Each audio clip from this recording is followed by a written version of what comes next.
Nos toca siempre volver a abordar las evidentes y lamentables consecuencias que está teniendo hoy día la crisis ambiental y climática, las olas de calor que ya las hemos cubierto, inundaciones históricas, extrema deforestación del Amazonas, el derretimiento de los polos, las sequías, son escenarios que ocurren una y otra vez junto con los ciclos de la Tierra, ¿verdad?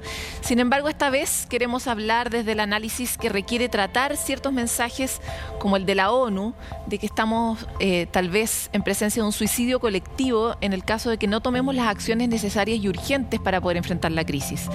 La antesala de una nueva COP, donde se supone que tenemos que llegar a soluciones colectivas, multilaterales, pero que se demoran tanto, son tan lentas, pero también la reciente aprobación por el Senado de Estados Unidos de un paquete de medidas que permiten que uno de los principales emisores de CO2 global pueda efectivamente enfocarse en tratar la crisis climática, son algunos de los miles y miles de temas que tenemos que abordar en este momento tan difícil de crisis ambiental y climática.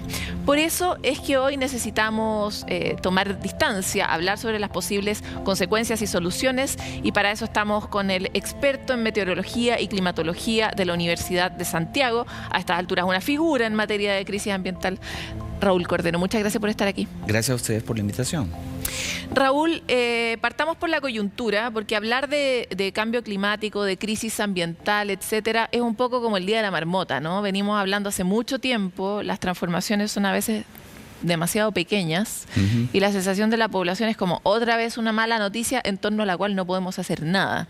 Pero acaba de ocurrir algo interesante, al menos podríamos decir que es lo que acaba de ocurrir el fin de semana pasado, con esta aprobación en el Senado después de que se daba todo por perdido, no iba a funcionar. Fueron 18 meses de negociaciones y finalmente el gobierno de Joe Biden logra este acuerdo transversal para aprobar, todavía falta un trámite, este paquete total de 430 millones de dólares en inversiones que van a permitir trabajar en proyectos climáticos específicos que eventualmente podrían reducir mucho el impacto que tiene Estados Unidos justamente en la emisión de CO2 global, ¿no? Sí, se trata de una excelente noticia, pero la felicidad es parcial. No solamente porque, como tú bien indicabas, el proceso no está completado, sino porque es un éxito parcial y solamente se aborda parcialmente el objetivo que inicialmente la administración del presidente Biden tenía. El presidente Biden se comprometió durante la campaña y ya ejerciendo el poder a reducir las emisiones de gases de efecto invernadero de Norteamérica, de Estados Unidos, a la mitad al 2030. Y este paquete, a pesar de que más de 300.000 millones de dólares, por supuesto es muchísimo dinero, solamente va a permitir reducir en un 40% las emisiones. Por supuesto, 40 es mucho mejor que cero. Pues, o sea, y sobre todo cuando se trata de promesas de campaña, que no sabemos, en un país presidencialista como este, sabemos que en general uno no cumple el 100%. Esto es como un 80% de la promesa. Así que bueno, como te decía, es una victoria al fin y al cabo, pero parcial. Vamos a ver, esperar que se complete el trámite en la Cámara de Representantes, lo que se aprobó el fin de semana, el domingo en particular, fue el trámite en el Senado. Que es todo indica que así va a ocurrir en todo caso. Debería pasar el trámite, así que nosotros esperamos que esto permita mantener el ritmo y mejor, acelerar el ritmo con la que Norteamérica, Estados Unidos está reduciendo sus emisiones. Estados Unidos, a pesar de la administración Trump, ha mantenido un ritmo de reducción de emisiones. Sin embargo, esa reducción sigue siendo insuficiente. Estamos hablando del país, el segundo mayor emisor de gases de efecto invernadero en el mundo. El primer lugar lo tiene China. Desafortunadamente, esta victoria se ve, si quieres, empañada por lo sucedido la semana pasada, debido a esta crisis diplomática en Taiwán. Tan desafortunada, ¿no? E innecesaria desde mi perspectiva. China anunció que va a congelar la cooperación con Estados Unidos en materia de reducción climática. La cooperación entre estos dos gigantes es fundamental. Obvio. Entre China y Estados Unidos representan prácticamente la mitad de las emisiones globales. Entonces, ese congelamiento de esa cooperación podría ser que China, no digo que abandone su meta. China se ha comprometido a la carbono neutralidad del 2060. Estados Unidos tiene meta de carbono neutralidad del 2050. Así que esperamos nosotros que esta coyuntura no se prolongue demasiado y podamos avanzar al ritmo que corresponde. Raúl, te voy a poner un stop para volver con la solidaridad con nuestra audiencia en relación a algunos anuncios y ideas que planteaste recién. El primero tiene que ver con dimensionar el tamaño del impacto que tiene Estados Unidos. Sí. Sabemos que los principales emisores son Estados Unidos, China, India, Rusia. Sí. Más o menos, ¿no? Sí, la Unión Europea. Y con eso tenemos más o menos el grueso del problema bastante cubierto, porque todo el resto lo acumulamos todos los otros, ¿no? Entonces, pensemos en el vaso lleno, ¿no? ¿Qué impacto tiene un 40% menos de emisiones de Estados Unidos, contemplando la meta que tenemos a nivel general de no sobrepasar los 2 grados? ¿Se han hecho ya esos cálculos? Sí. Es insuficiente. Lo más probable, desafortunadamente, es que a mediados de siglo o antes pasemos ese límite psicológico de los 2 grados de calentamiento. Hoy el planeta ya se calentó un poco más de 1 grado y desafortunadamente las reducciones comprometidas, no solamente por Estados Unidos, sino por China y los otros países grandes emisores que tú mencionaste, son insuficientes. Ahora, eso no significa que no hay que hacer. Por supuesto. Al revés. Lo que tenemos es que seguir avanzando. Ahora, ¿por qué se avanza tan lento? Porque las reducciones de emisiones, como tú bien decías, no tienen efectos en el corto plazo. Es decir, el clima que estamos enfrentando hoy, cada vez más hostil, va a continuar empeorando en el mejor de los casos hasta mediados de siglo, independientemente si Estados Unidos reduce un 50 o un 40%. Ese detalle es importante explicarlo y tiene que ver con la permanencia de los gases en la atmósfera y el efecto acumulativo. ¿Nos puedes dar un poquito más de detalle? Imagínate que nunca hemos hablado de esto. Sí, lo que sucede es que el cambio climático es resultado de la acumulación de los gases de efecto invernadero. El problema es que no son las emisiones de hoy las que cambian el clima, sino que las de hoy se suman a las emisiones de los últimos 100 años. Ese es, desafortunadamente... Son la gota que rebalsa el vaso en el fondo. Exactamente. Es el tiempo de permanencia de los mayores gases de efecto invernadero, el más importante, el dióxido de carbono, es de alrededor de 100 años. Y por lo tanto, cada vez que nosotros emitimos gases de efecto invernadero, CO2, hoy quemando combustible fósil cuando vas en el auto, cuando vas en el bus, que no es eléctrico, desafortunadamente, cuando tomas un avión, cuando cocinas usando combustible fósil, cuando te calefaccionas con parafina, cada vez que tú emites CO2, hoy ese CO2 va a estar en nuestra atmósfera cambiando el clima 100 años, es decir, mucho después de que tú estés muerto y tus hijos estén muertos. Es interesante en todo caso la idea de poder efectivamente estar trabajando a futuro, o sea, como estamos evitando una catástrofe así para la siguiente generación. Dantesca, ¿no? Sí, pero hay algo más. La acción climática que permitirá estabilizar el clima para nuestros hijos o quizás para nuestros nietos, también tiene beneficios hoy para nosotros, en términos de calidad de aire. Si nosotros dejamos de usar parafina, diésel, benzina, nosotros vamos a limpiar el aire de nuestras ciudades. Nuestras ciudades, Santiago y las ciudades del centro sur y sur del país, son de las ciudades más contaminadas del mundo. Por lo tanto, y hacia el sur es bien, en esta época es muy duro. Exactamente. Uno ve desde la carretera, ¿verdad? Toda la acumulación, sobre todo, de los gases que se emiten por la quema de leña, ¿no? Y hay un beneficio adicional más del abandono de los combustibles fósiles para países como Chile. Chile no tiene la mayoría de sus combustibles fósiles, tiene que importarlos. Entonces, para nosotros reemplazar el uso de combustibles fósiles por recursos en los que nosotros somos extraordinariamente ricos, el viento en el sur, el sol en la zona centro y en particular en el desierto de Atacama, nos va a permitir hacer que nuestro país sea no solamente más limpio, no solamente cumpliremos con nuestra responsabilidad con las generaciones futuras y con el resto del planeta, sino que además Chile va a ser un país más rico y si se hace adecuadamente podría ser incluso más justo. Y además tiene un potencial enorme que se ha planteado bastante de exportar y proveer soluciones climáticas al resto de la región, ¿no? Sí. Tú además naciste en Ecuador, sabes perfectamente que todos los países están necesitando estas soluciones y no todos necesariamente tienen los activos que tiene Chile, ¿no? Sí. Desde ese punto de vista quisiera seguir avanzando sobre lo que planteabas y es China. Sí. China es un gran dolor de guata, ¿no? Porque por un lado tienen esta bien tibia declaración pro cuidado del medio ambiente, la COP, que hay que sacársela con tirabuzón, pero por otro lado construye en sus capacidades nuevas centrales a carbón todo el tiempo. Revisaba un análisis donde decía que en el último año China nomás había construido centrales nuevas y proyectado centrales nuevas a carbón, cuando estamos en el camino exactamente opuesto. Entonces, ¿qué pasa ahí con cómo se ve la política exterior y la política ambiental china? Ha habido más avances de lo que uno podría creer. Es decir, tú haces bien resaltar el hecho de que al interior de China todavía China está construyendo muchas centrales más de carbón de las que debería. Eso es verdad. Pero en paralelo, China es el país en el mundo en que más energías renovables instala. Lo que China instala es más que la suma de los otros 9 países que instalan energías renovables en el top 10 en el mundo. Ya, pero si uno hace la suma y la resta, ¿qué pasa? China todavía está aumentando sus emisiones, pero se ha comprometido a alcanzar su pique en el 2030.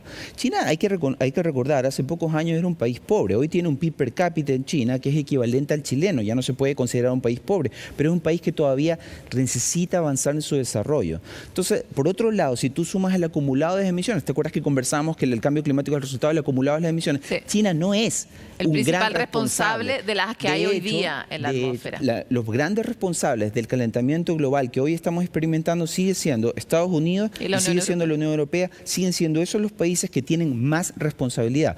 Otra cosa a la que China se comprometió en la última COP fue a dejar de financiar centrales a carbón en el exterior. Porque eso es algo que China, una tecnología que China también vende, es el de las tecnologías de las centrales a carbón. China se comprometió a dejar de hacer eso, sigue manteniendo para los países sobre todo que dependen del financiamiento chino, Centroamérica y África, financiamiento, pero para energías renovables. Es decir, China está haciendo más cosas de lo que a algunos en Norteamérica les gusta admitir. Hay que recordar que Norteamérica, por otro lado, no solamente que es el más responsable histórico, sino que es un país en el que la política climática cambia de un gobierno a otro. Sí, total, no. Sí. Puedo haber sido injusta con el dolor de guata porque el otro realmente nos duele mucho más, pero me parece interesante mirar que, claro, cuando uno ve los responsables, uno espera que los responsables den muchas pruebas de blancura y en ese sentido nos encantaría que el presupuesto chino, cuando uno sumara y restara lo que aportan y lo que perjudican, fuera positivo, ¿no? Que es lo que no está pasando hoy día. Ahora vamos a saltar a la COP. ¿Por qué todo tiene que ser tan agridulce, todo tiene que ser tan feliz y triste al mismo tiempo y bastante triste en general en relación a las COP? ¿Cómo ves tú que se viene la próxima COP en términos de ambición y de capacidad efectiva de cumplir los compromisos? Lo digo en específico porque estuvimos con la ministra hace poquito acá, hablando sobre lo que habían sido estos diálogos de Petersberg, donde ella sentía que igual se había diluido el entusiasmo de la COP y habían pasado apenas unos meses porque igual había ocurrido algo impresionante que era la guerra. Exactamente, ese es el Pero problema. nuevamente, ¿cómo ves tú, ahora con guerra encima y con todo lo que está pasando, con Pelosi haciendo sus visitas desafortunadas, cómo ves tú que puede enfrentarse la próxima COP? Yo creo que en la próxima COP Chile tiene que tratar de dejar de bailar a la música que le imponen los países desarrollados, en particular la Unión Europea y en particular Norteamérica, incluido Canadá. Nosotros tenemos intereses diferentes a los que ellos tienen. Los intereses de ellos son mantenernos conversando sobre medidas de mitigación, cosa que por supuesto es necesaria, pero los compromisos actuales de emisión de la mayoría de los países del mundo son, no digo, obviamente que no son suficientes, pero yo diría que ahora nosotros tenemos que comenzar a hablar de lo que a nosotros más nos afecta. Y a nosotros lo que más nos afecta son los resultados de estos intensos y cada vez más frecuentes eventos extremos. Los incendios forestales, la sequía extraordinaria que nosotros estamos viviendo, no solamente está afectando a Chile, sino a otro montón de países, incluidos los centroamericanos y africanos. Lluvias torrenciales, incendios forestales descontrolados. Estas cosas están sucediendo y nos afectan muchísimo más a nosotros que a Norteamérica. Por lo tanto, nosotros tenemos que comenzar a poner el acento, no tanto en la mitigación, sin dejar de abandonar ese tema fundamental para la próxima generación. No en la adaptación. Pero más que eso, en la adaptación, como tú bien señalas, un fondo muy importante que se llama de daños y perjuicios, porque nosotros estamos sufriendo daños y perjuicios que nosotros no somos enteramente responsables. Nadie es no culpable en este caso, nosotros también quemamos parafina, pero el resultado de nuestras acciones no es comparable con el de los norteamericanos y los europeos. Los norteamericanos y los europeos obvian el tema de los daños y perjuicios en las últimas COP. Pero sí, se es que es muy comenzó a poco conversar. conveniente, una conversación muy poco grata. Pero yo me pregunto, Raúl, estamos en el tiempo de... Es terrible, ¿eh? Este es uno de los puntos claves y críticos que han tenido las COP en los últimos años y que no prospera porque básicamente somos todos los chicos diciendo como, oye, a mí no me deberían cobrar climáticamente lo mismo que le cobran a los grandes, yo no tengo que pagar igual porque yo no tengo el mismo desarrollo. Todo eso es cierto y definitivamente es injusto. Ahora, ¿quién dijo que la vida iba a ser justa? Lo vivimos todo el tiempo todos nosotros. Es una aspiración que tenemos, pero estamos ante una crisis superlativa, o sea, la situación en la que estamos es crítica. Cuando viene el asteroide, como yendo a Don't Look Up, uno dice, no, pero es que yo gasté menos, pero si el asteroide viene para el mismo lado, es nuestro asteroide. Entonces, ¿cuándo se acaba este juicio de en la medida de lo posible en términos climáticos? ¿Qué crees tú? Desgraciadamente los humanos somos así, no vamos a actuar hasta que la situación realmente sea grave. Ahora, fíjate tú, al final, los humanos somos todos iguales, con más o menos desarrollo. En Chile solamente comenzamos a hablar del cambio climático después del 2019, quizás un poco antes, cuando Chile se comprometió a la COP, pero más que eso, cuando los efectos de la sequía, que había comenzado muchísimo antes, fueron tan extremos en el 2019, muchos habitantes de las zonas rurales vieron cómo se les morían sus animales. De hecho, fue el año que empezamos a hacer Desafío Tierra en CNN también, porque se tomó la agenda. Entonces, ¿qué es lo que sucede? A nosotros el cambio climático ya nos está golpeando de manera que no lo podemos ignorar. A Norteamérica y Europa recién ahora se han visto algunos eventos extremos que los alemanes, por ejemplo, el año pasado tuvieron más de 100 muertos por unas inundaciones torrenciales. Alemania es un país con gran resiliencia, Norteamérica es un país con gran resiliencia. Cuando viene un huracán categoría 5 y afecta a la costa del Golfo, aplana a Nicaragua, pero la costa del Golfo norteamericana le hace mucho menos efecto. Entonces, ¿cuál es la moraleja? Nosotros tenemos una muy diferente resiliencia, porque la resiliencia, para decirlo de manera políticamente incorrecta, se compra, requiere plata. Entonces nosotros lo que necesitamos ahora para sobrellevar los efectos del cambio climático que debemos sobrellevar, que ya no vamos a poder evitar, es comenzar a exigir a los países ricos plata para mejorar nuestra resiliencia. No solamente podemos depender de nosotros, especialmente considerando que este problema no lo causamos nosotros y por lo tanto Chile, más que ir a abrazarse como hizo el presidente Boric con el quinto mayor exportador de petróleo del mundo, que es Canadá, más que eso, tiene que ir a buscar a nuestros socios naturales, que son los países en desarrollo, que requieren, igual que Chile, apoyo para financiar su adaptación. Raúl, se nos acabó el tiempo, pero te queremos dejar desde ya invitado a nuestra pre-COP. Nosotros nos preparamos, empollamos la COP acá para tratar de tener mayores distinciones y enfocarnos. Queremos tener la oportunidad de hablar de los grandes desafíos y en particular de cuál puede ser, si tienes en un minuto, una alternativa o una estrategia para que esta política multilateral de pedir más plata y que nos la den funcione, porque ¿dónde está ese secreto? Nosotros tenemos que ofrecerle a los países desarrollados algo que ellos necesitan, y ellos necesitan en particular Europa y Norteamérica seguridad en su frontera. El tema migratorio no solamente afecta a Chile, país de desarrollo medio, sino muy especialmente a los países del norte global. Así que el sur global tiene algo que decir respecto a eso. Generar soluciones específicas a problemas y que con eso uno encuentre una moneda de cambio, ¿no? Exactamente. Nosotros tenemos cosas que ellos necesitan y ellos tienen cosas que nosotros necesitamos. Esta es una negociación que no tiene que ser en base a la pelea, tiene que ser en base al mutuo beneficio, como diría el ministro Jackson, win-win. Oye, y para cerrar, ¿qué oportunidades o qué barreras ves para que Chile sea el actor que quiere ser en materia de exportación y desarrollo de energías renovables? Afortunadamente, eso es una cuestión en la que hay consenso pleno en nuestra sociedad. Más todavía faltan incentivos, ¿estamos de acuerdo en eso? Yo diría que sí, evidentemente hay cosas que se pueden hacer mejor, pero lo que ha hecho Chile en términos de energía solar, por ejemplo, es considerado una revolución. Por lo tanto, es natural, es lógico hablar de la revolución solar. Yo creo que estamos avanzando de manera tan extraordinariamente rápida que somos un ejemplo ya para el mundo, sin decir que no haya espacio para la mejora, en particular para llevar los beneficios de la energía limpia a las comunidades pobres del país, que todavía no se benefician de algunas leyes. Se puede tomar algunas medidas copiadas del paquete legislativo aprobado por el presidente Biden, que incluye plata para subsidiar las soluciones energéticas en comunidades deprimidas y plata para solucionar lo que ellos llaman el legado de contaminación de las ex zonas de sacrificio que Norteamérica también tiene. Así que se pueden copiar algunas medidas para avanzar en esa dirección. Pero aún así, Chile en términos de transición energética a las renovables es un modelo a seguir. Y ese modelo deberíamos compartirlo con otros países que pueden aprender de nuestra experiencia en Sudamérica y en África. Perfecto, Raúl, te dejo desde ya invitado a nuestra pre-COP y también a que hagamos un especial de cuáles son nuestras medidas favoritas del presidente Biden, ¿te parece? Con mucho gusto. Muchas gracias por estar aquí en Futuro. Gracias a ustedes por la invitación.